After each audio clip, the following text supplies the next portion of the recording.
Kita sudah simak informasi ya untuk pergerakan harga daging sapi begitu ya, dan di satu sisi juga menjelang libur Nataru seperti apa mungkin Anda bisa menggambarkan kondisi untuk pasokan daging di Jakarta serta berapa ton begitu pasokannya dan berapa kebutuhan daging untuk kawasan Jakarta sendiri sejauh ini, Pak Radit. Iya, alhamdulillah tahun ini kami sudah melakukan koordinasi juga untuk pasokan. Insya Allah sampai dengan Natal dan Tahun Baru dalam posisi yang aman. Kebutuhan daging sapi di Jakarta itu rata-rata sebulan itu sekitar 7.000 tonan. Dan menjelang Nataru ini ada kenaikan mungkin permintaan sekitar 4-5% gitu. Tapi nggak usah khawatir karena stok di Jakarta dan nasional mencukupi saat ini. Oke, baik.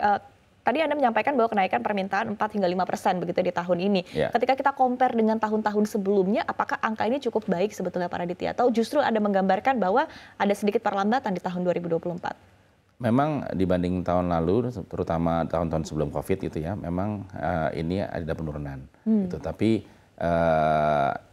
mudah-mudahan ini sampai dengan ujung tahun bisa lebih meningkat lagi. Kalau trennya sih kayaknya meningkat. Oke, baik. Dari sisi stok sendiri Anda menyampaikan bahwa stoknya mencukupi. Mungkin bisa digambarkan begitu sejauh ini seberapa banyak stok yang ada di pasaran? Ya, kalau di pasaran mungkin rata-rata untuk DKI Jakarta sendiri itu ada sekitar antara 10.000 tonan lah. Karena stok itu kan tidak hanya di Dharma Jaya, ada juga di teman-teman di importir dan juga distributor. Gitu. Jadi secara keseluruhan aman untuk DKI Jakarta dan Oke, baik. Dari sisi pergerakan harganya sendiri, begitu tadi kita sudah simak informasi ya bahwa ada penurunan harga ketika kita bandingkan dengan hari Minggu kemarin, begitu ya. Nah, Anda sendiri melihat sebetulnya untuk pergerakan harganya di momen Nataru ini sendiri seperti apa? Ya, tahun ini memang pergerakan harganya tidak terlalu signifikan. Memang ada kenaikan seperti disampaikan oleh Kepala Badan Pangan. Tapi memang tidak terlalu signifikan gitu. Jadi alhamdulillah mungkin masyarakat masih bisa memperoleh daging dengan harga yang relatifly wajar dan reasonable. Gitu. Tadi disampaikan kalau nggak salah harganya 135.000 ya. Memang rata-rata antara 120 sampai 135 ribuan.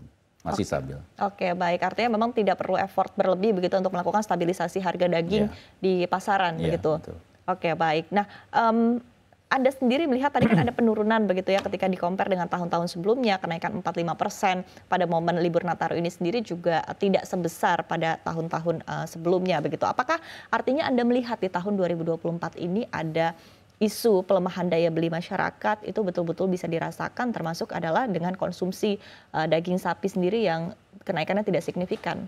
Iya, kalau waktu-waktu sebelum Nataru ini memang kalau kita perhatikan ya masyarakat mulai beralih dari daging-daging tertentu mencari daging-daging yang lebih murah harganya.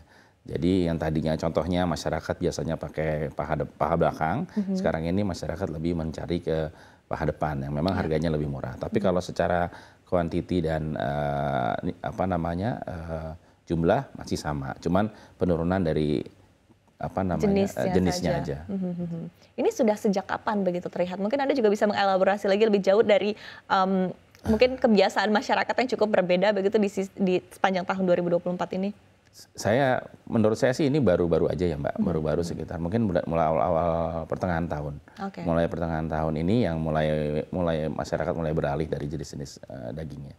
Oke, baik. Nah, di satu sisi juga kita ketahui bahwa pemerintah juga akan menerapkan tarif PPN baru begitu 12% di tahun depan, dan salah satunya adalah akan diterapkan untuk daging begitu ya, untuk produk daging salah satunya begitu. Apakah ini juga menjadi sebuah concern tersendiri bagi para pelaku usaha sebetulnya?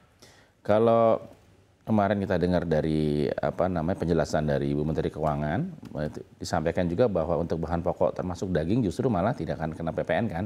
Seperti sekarang ini daging-daging yang untuk kebutuhan sehari-hari itu 0 PPN-nya. Jadi masyarakat nggak perlu khawatir dengan adanya kenaikan. Kecuali untuk yang premium begitu ya? Ya, untuk yang kalau nggak salah jenis-jenis daging yang memang untuk sangat premium yang benar-benar market segmennya berbeda.